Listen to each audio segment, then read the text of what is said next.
La sexta palabra la encontramos en Juan, capítulo 19, versículo 30. Cuando Jesús hubo tomado el vinagre, dijo: consumado es. Y habiendo inclinado la cabeza, entregó el Espíritu. Estas palabras no son las de un hombre acabado, son el grito triunfante del vencedor. Estas palabras manifiestan la conciencia de haber cumplido hasta el final la obra para la que fue enviado al mundo, para dar la vida por la salvación de todos los hombres. Jesucristo dice: consumado es concluir, terminar. Ahí Jesucristo nos quiere enseñar que nosotros debemos terminar, debemos concluir todo lo que empecemos. Si nosotros empezamos en el área del estudio, en la universidad, lo que tenemos que hacer es terminar la universidad. Si nosotros empezamos un proyecto, tenemos que terminar ese proyecto. Nosotros no podemos empezar a construir una casa y dejarla a medias. Nosotros todo lo que empecemos tenemos que finalizarlo. Eso fue lo que Jesús hizo. Eso es lo que Jesús estaba diciendo ahí, que Él ya había terminado la labor, la obra por la cual Él había sido enviado aquí a la tierra. Ese era el plan de Jesús: concluir, terminar, finalizar, llegar a la cruz del Calvario.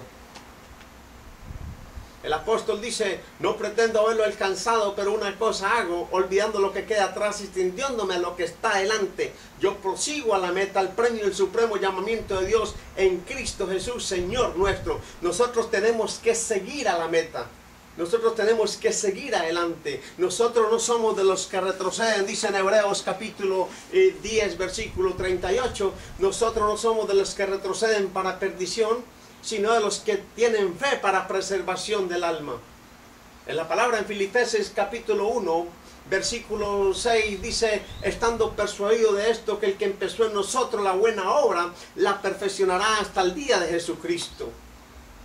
O sea que nosotros, hermanos, vamos en avanzada, nosotros vamos en crecimiento, nosotros no retrocedemos, nosotros vamos adelante como poderoso gigante. Va Jesucristo delante de nosotros. Esos eran los gritos de un vencedor, hermano: consumado es. Y eso es lo que Jesús quiere, que nosotros seamos vencedores. En la palabra dice que todo lo que es nacido de Dios vence al mundo. Y esta es la victoria que ha vencido al mundo: nuestra fe. Jesucristo quiere que nosotros seamos agresivos, que seamos violentos en el espíritu, hermano, que nosotros nos volvamos vencedores. En la palabra dice en Apocalipsis capítulo 2, versículo 8, que el que venciere le daré a comer del árbol de la vida, el cual está en medio del paraíso de Dios.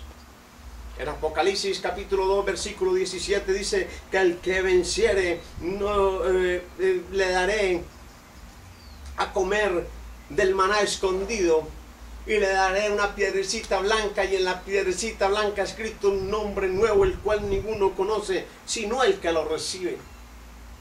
Y en Apocalipsis capítulo 2, versículo 11 dice que el que venciere versículo 11 dice que el que venciere no sufrirá daño en la segunda muerte. Jesús quiere que nosotros seamos vencedores, hermano. En Apocalipsis capítulo 3, versículo 5, dice que el que venciere le vestiré con vestiduras blancas, y no borraré su nombre del libro de la vida, y confesaré su nombre delante de mi Padre y delante de los ángeles. Que el que venciere, dice en Apocalipsis capítulo 3, versículo 21, que el que venciere le daré que se siente a mi lado, así como yo he vencido y estoy sentado al lado del trono de mi Padre. Jesucristo quiere que nosotros seamos vencedores, que nosotros seamos violentos, que nosotros concluyamos todo, mi hermano. Jesucristo nos entrega una gran enseñanza ahí. Nosotros observamos la vida de Jesús. Nosotros observamos cuál era el plan y el propósito de Jesús aquí en la tierra. Cuando nosotros nos vamos a las Escrituras, encontramos que Jesucristo era un hombre poderoso en palabras y en obras. Nosotros lo vimos en Juan capítulo 2, cuando Jesucristo convierte el agua en vino. Vimos cuando sus discípulos hacen una pesca milagrosa. Lo vemos también cuando Jesucristo camina sobre las aguas, cuando Jesucristo calma la tempestad, cuando Jesucristo le maldice una higuera y la higuera se seca. Lo vemos en Marcos, capítulo 2, versículo 29 y 31. Vemos cuando Jesucristo sana a la suegra de Pedro. Vemos también en Lucas, capítulo 22, versículos 50 y 51, que la Biblia declara que Jesucristo restaura la oreja a Malco, a un soldado romano.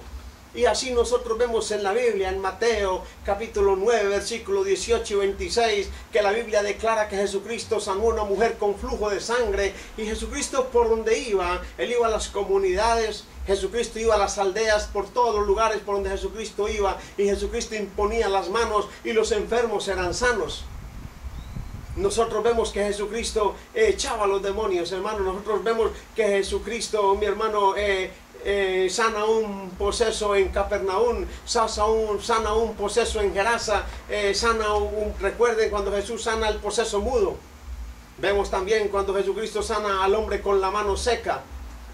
Vemos nosotros en Lucas también la mujer encorvada. Eso lo declara la Biblia en Lucas, en capítulo 13, versículo 10 en adelante, declara que Jesucristo sana a la mujer encorvada, la restaura. Y vemos también lo que sucede con el hidrópico, que Jesús sana al hidrópico en Lucas capítulo 14, versículo 16. Nosotros vemos a Jesucristo sanando en Betsaida. Nosotros vemos en Betsaida lo que Jesucristo hizo con los ciegos. Nosotros vemos cuando Jesucristo sana a los dos ciegos en Jericó. Nosotros vemos, hermano, cuando Jesucristo sana al ciego en Jerusalén. Jesucristo por donde iba sanaba. Jesucristo ayudaba a los pobres, mi hermano. En la Biblia declara en Mateo que Jesucristo resucita a una niña de entre los muertos, a la hija de un hombre llamado Jairo. Jesucristo le regresa a Jairo su hija. Eso lo declara la Biblia en Mateo capítulo 9, versículo 18 al 26. Pero también declara la Biblia en Lucas, que Jesucristo resucita. Eso está en Lucas 17, del 11 al 17, cuando Jesucristo resucita al hijo de la viuda Naín.